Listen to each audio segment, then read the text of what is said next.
સુરતમાં ચોમાસા પૂર્વે જિલ્લા શિક્ષણ અધિકારી દ્વારા શાળાઓ માટે કડક ગાઈડલાઈન જાહેર કરવામાં આવી છે।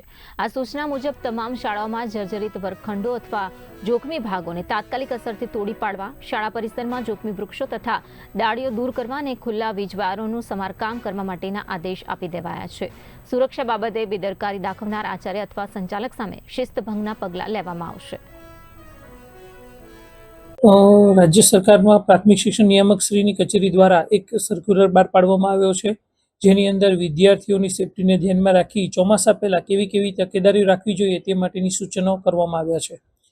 વિદ્યાર્થીઓને સેફટીને ધ્યાનમાં રાખી અને કોઈપણ પ્રકારની વિદ્યાર્થીઓને મુશ્કેલી ન પડે તેની તકેદારી રાખવા માટે જણાવવામાં આવ્યું છે।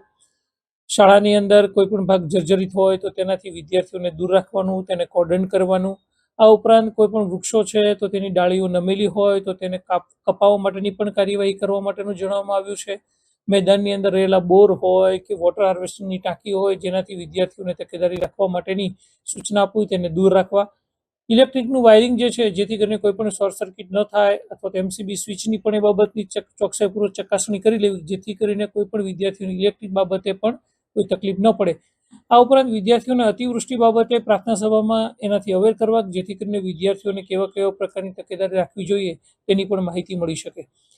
શાળાના શિક્ષકોને હેડક્વાર્ટર ન છોડવા માટેની પણ સૂચનાઓ આપવામાં આવી છે। વિદ્યાર્થીઓ જો વધુ વરસાદ પડે તેવા સંજોગોમાં આચાર્યશ્રી દ્વારા શાળા કક્ષાએ વિદ્યાર્થીઓને રજા જાહેર કરવા માટેની પણ સત્તા આપવામાં આવી છે। એટલે નાનામાં નાની બાબતોની અવેર કરવા માટેની સૂચનાઓ આપવામાં આવી છે, જેથી કરીને વિદ્યાર્થીઓની સેફટીને ધ્યાનમાં રાખી તમામ પ્રકારના પગલાં